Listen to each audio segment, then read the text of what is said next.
হুর মানে কি? যে সমস্ত নারীকে আল্লাহ তাআলা জান্নাতে সৃষ্টি করেছেন তাদেরকে বলা হয় হুর। জান্নাতের রমণীদের আল্লাহ তাআলা জান্নাতি পুরুষদের জন্য উপহার হিসেবে রেখেছেন।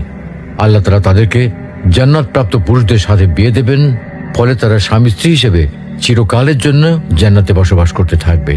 মহান আল্লাহ বলেন, كذلك وزوجناهم بحور عين আর আমি তাদেরকে বড় চোখ বিশিষ্ট হুরদের সাথে বিয়ে দেব। জান্নাতের হুর হবে চিরকুমারী ও সমবয়সের প্রেম সোহাগিনী। জান্নাতে একজন হুর যদি দুনিয়ায় একবার দৃষ্টি দিত, তাহলে আকাশ ও জমিনের মধ্যবর্তী স্থান সুবাসে ভরে যেত। পূর্ব পশ্চিম প্রান্তকে তথা সমগ্র পৃথিবীটাকে সুসজ্জিত করে দিত।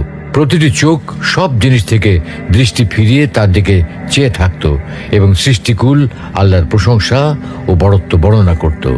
জান্নাতি পুরুষেরা যখনই তাদের দিকে তাকাবে, আনন্দে মন ভরে যাবে। যখন কথা বলবে, ছন্দময় মিষ্টি কথা দ্বারা হৃদয় ভরে দেবে। জান্নাতের রুম সমূহে যখন তারা ঘোরাফেরা করবে, তখন তাদের আলোতে রুমগুলো আলোময় হয়ে যাবে।